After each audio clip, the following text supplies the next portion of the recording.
जंगल में ठंड का मौसम चल रहा था। मम्मा चिड़िया अपने घर की मरम्मत का काम कर रही थी। मम्मा चिड़िया के 2 बच्चे थे जो उसी पेड़ पर मम्मा चिड़िया ने थोड़ी दूर घोंसले में बिठाए हुए थे।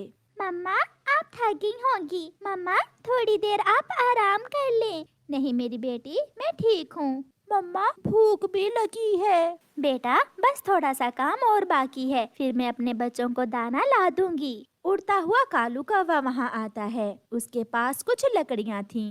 चिड़िया चिड़िया, मैं ये लकड़ियाँ घर बनाने के लिए लाया था, मगर अब मैंने सोचा है कि घर बनाना तो बहुत मुश्किल काम है। मैं किसी पेड़ की खोखर में ही ठंड के दिन गुजार लूंगा।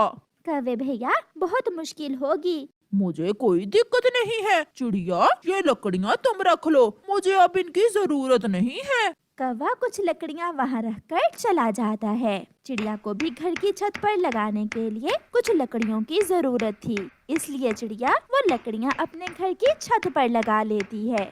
चिड़िया का घर बन जाता है और चिड़िया अपने नए घर में अपने बच्चों को बिठाकर उनके लिए दाना लेने चली जाती है। चिड़िया, क्या आपका घर बन गया है? हाँ मिठू, मुझे कुछ लकड़ियों की जरूरत थी, वो कालू कौवा मुझे दे गया था। कालू कौवा, वो तो बहुत आलसी है, वो कहाँ से तुम्हारी मदद करवाने आ गया? मदद नहीं मिठू, वो लकड़ियाँ अपना घर बनाने के लिए लाया था। बाद में उसका विचार बदल गया और अब वो पेड़ की खोखर में रहेगा। चिड़िया अपने बच्चों के लिए दाना लेकर चली जाती है।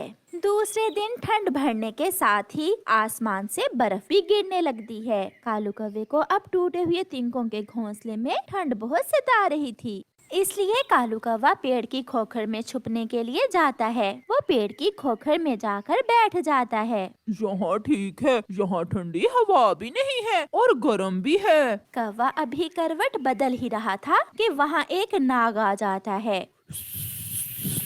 कौवे, दुष्ट कौवे, इस खोखर में मेरा घर है, भाग जाओ यहाँ से, वरना मैं तुम्हें जान से मार दूंगा।